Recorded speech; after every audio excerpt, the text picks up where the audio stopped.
rosemary. Heaven restores you in life. Hi, yeah, so I'm Tom Rhodes, and this is the third in my, little thing. I don't know, the points report, the points assist. It's important to us gamers. Yeah, so this week I rented Rayman Raving Rabbids, and also I rented Meet the Robinsons. Big mistake. Now, I thought, I looked at the achievement lists. Oh, easy. Meet the Robinsons, really bad. I would rather play X-Men than play that game. I got about nearly to the end probably, and then got bored when I had to do the kind of, puzzles. All the stupid puzzles in that game are ridiculous. Don't go out and buy that game. Don't even rent it. It's really bad. It's not worth it. I got about. Let's have a look. I got how many points off of that game? I got 230 points off it. Rubbish. What did I get? I got, the Protector Spear stuff, which is a bit like, Protector Spear on this is kind of like Super Monkey Ball, where you're in, a ball and you roll around and do that kind of thing, and you just got to win like 3 of them. They're really easy. That was 50 points. The rest of them are just for kind of finding items. A lot of the game is just finding pieces and crap like that. What else? Oh, and a lot of the stuff is just for completing the story. Actually, completing the story is 100 points, I think, or 150. Yeah, it's a lot of points anyway. But it's that bad a game, I couldn't be bothered at all. So there you go. Rayman Raving Rabbids, I played it for about 3 hours. Initially, I thought it was it's a brave move from the platforming. But I mean, what did they have to lose? Rayman was going downhill, since the second one. And the last game, what was it on the PS2? Rayman M. Yeah, not so good. So that game was actually pretty good, and I have the camera, which I'm kind of using now to video this, which is why it's so crap quality. But there you go. And the camera actually works okay with the game.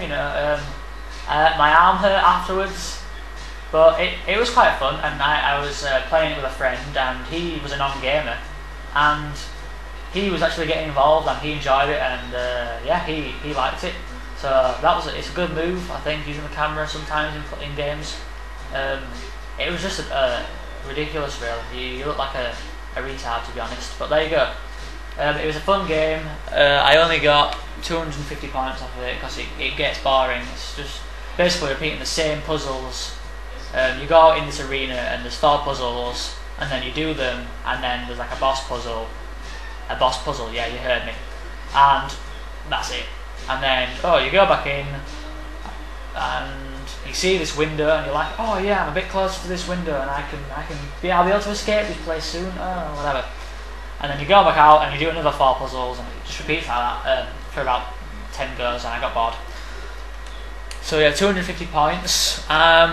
They were for basically, it's all about unlocking costumes and songs and things like that. So, and you also get 50 points just for playing a game with the camera. You don't even need to finish the game, you can just play it 50 points straight away. So if you have a friend who has the game, recommend getting it, yeah, really good.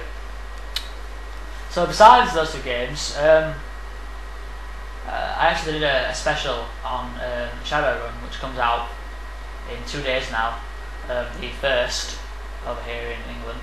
And I've been researching it a bit more, and starting to look a lot better. I'm really excited about that game. At first I thought it's not a lot of maps because there's only about 5, but then inside each of those maps there are, the map is split up, so there'll be a location, so the slums. Actually, the slums is a bad example, but because there's only one map in that area which is called the slums. But in other areas, like the HQ of somewhere or other, there are 3 levels, and on each of those levels there is a map, and so on and so forth. So there are many maps. Hopefully it's going to be a bit better than Chrome Hounds. Because I thought the review for Chrome Hounds, Greg Mueller, I'm sorry, I know everyone else reviewed it as well, but I think the game was a little understated. I think it was probably because it was the first game where, you know, for the Xbox, where it was just really a multiplayer experience, and not many people had Xbox Live back then. But now, you know, millions and millions of people are on Xbox Live. I don't know what the figures are, but there you go. I don't care. And hopefully, it's going to get a better review because, you know, the premise is really good, and they've actually said at FASA, the studio that made the game, that if people buy this game and it goes well, they will use the Shadowrun license to create further games, maybe that aren't in the shooter genre. So hopefully we'll see, you know, an RPG in the Shadowrun universe, which is, I think, what the old school hardcore fans of the SNES game and the pen and paper game really want to see. But there you go. I'd like an RPG out of it, actually, because this year we have Mass Effect, which is going to be phenomenal, I think. But next year I'm not sure the RPGs. Final Fantasy 13 on the PS3, which I need to get. But apart from that, on the Xbox, I've not seen anything. So maybe if they made a Shadowrun RPG, that would be really, really great. Next year's RPG, I don't know. But there you go. So there's one thing about the game I was wondering. Maybe you could help me out on this. Does the game, you know, feature a clan functionality? Because I know that I've been on the website and people are recruiting for clans, but I'm not sure if that's, you know, an in-game functionality. So, you know, on the menus it will say clan, and you can go on that, and like on Chrome Hounds basically. Will it be like that? Because that game had a really great clan functionality where you could talk to each other in the lobby when you're making your Chrome Hound. Yeah, it was brilliant. That was the best thing about the game, was the online experience. So hopefully it'll be as good as that. And yeah, that's really it. That's all I want to say, really. And I mean, the next two games that I really want to play for points, hopefully they'll be a bit better than the ones I picked this time, because they were really lame, like really, really bad. The two games are Teenage Mutant Ninja Turtles, which is, you know, it uses a lot of the Prince of Persia wall running things, and it's a platformer and whatever, but it's not going to be too good. Platformers are fun as long as they are good and original.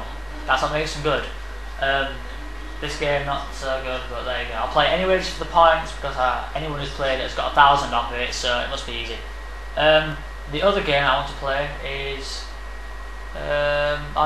NBA 2K6 Live, which I really want to play because I played the 2K6 and got, I think, 900 and something points off of it, but I know I can get 960 points off of it because, you know, they are faulty for playing online, aren't they? And no one plays online. Maybe if you have the game, send me a message, TomR711, and we can play the game, yes, online, and I will get you those points and whatever, because that's what you need to do in this world, is help each other out. When the chips are down, you need the points. What you're going to do, you rely on other people. There you go. So I will be your saviour, your hero, yes, but not in a gay way. But anyway, moving on. That's really all I have to say for this points edition, and I hope to see you next time. Thanks. Rosemary, heaven restores you in life. You're coming with me.